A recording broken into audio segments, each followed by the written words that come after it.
together. You ready? Let's go. Get these steps together. Hold on, let me get that note one more time. If you go this way.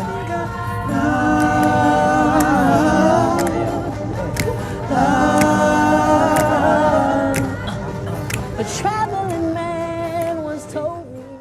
We gotta do the salute, because the movie's dope. Like, 'cause movies like this don't come around that often, man. Come on, you gotta get something up, man. Thank you, Movies don't come around like this, so talk about the experience and the importance of the movie, just so the people can know.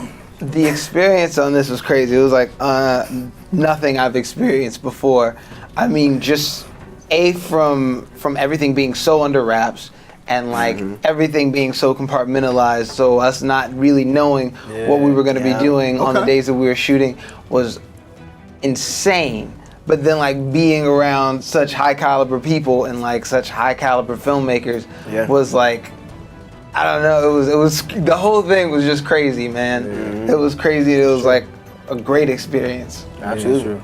This Catherine Bigelow, you know, she takes her time. She's not gonna leave until it's right, you know, and until it's true, until it's honest, you know, the most honest. And I think as actors, we always want to be part of projects like that. You know what I mean? Where we have a director who just loves the craft, loves what she does. And she's really good at what she does. Really good at what she does. She's killer. She's killer at what she does. And to be in her presence and to, you know, to just learn from her and also have her allow us to really take the floor. And she was so trusting, man. Yeah. And just so much creative control. Not to toot you. I'm gonna toot y'all's horn real quick. Oh, yeah, do it. What? In one of the new press pieces that we have out, Right.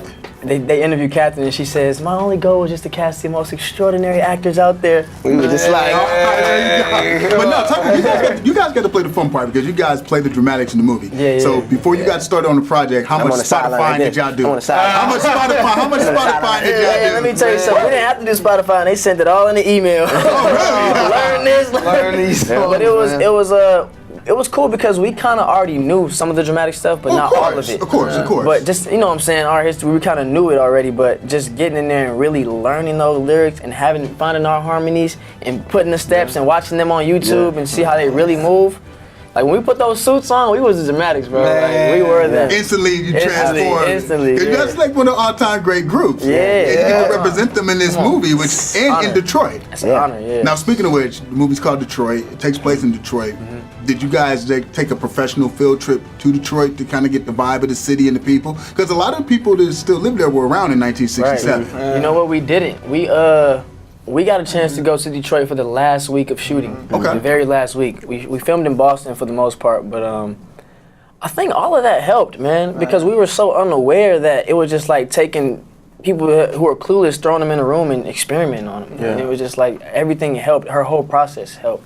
But that trip to Detroit, man. Oh yeah. That was the one, and we filmed the last scene in Motown Records. Oh, did you actually stop by the actual studio? Michael Jackson, everybody sat there and stood with the same acoustics and everything. Like, I have breathing the same an air. auntie that lives in Detroit, and I was able to go to Detroit when I shot my very first movie, and I went to the museum, and I'm just like, yo, and then my girl is like the music sheets and the actual piano. everything is right there. I'm just like, yo. Yeah, no, that museum is like, it's crazy, right? Yeah. Now, speaking of which, now you guys are professional actors, so of course it's your job to recreate those events which took place 50 years ago. Yeah. But what does it mean to you as a person to know that you're recreating something that happened back then that still happens today? Who want to start?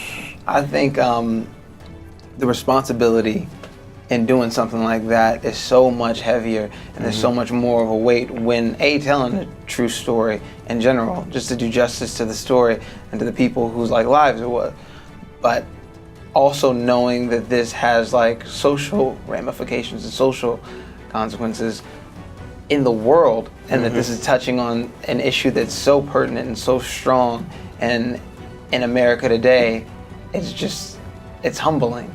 Yeah. You know? Yeah, I would say it was humbling, definitely. It was frustrating too, though. Yeah. Just knowing, it's funny because it's like, okay, I have to get into this character and really bring this character to life, but at the same time, it's like, well, damn, I don't really have to. I kind of understand to a certain degree, not completely, because the people that went through these situations, as far as Larry and Julie and everybody that was in that involved, we would never know the full magnitude of what they went through.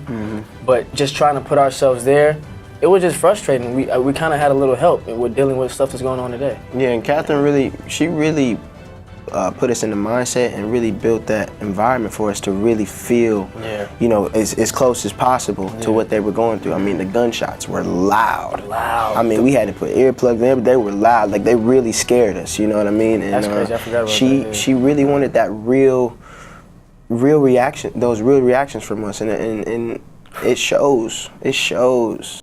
That he didn't Watch your space. Watch your have a space. care. That any time he wants to go, and he'd go anywhere. If you haven't got love, hey. the trouble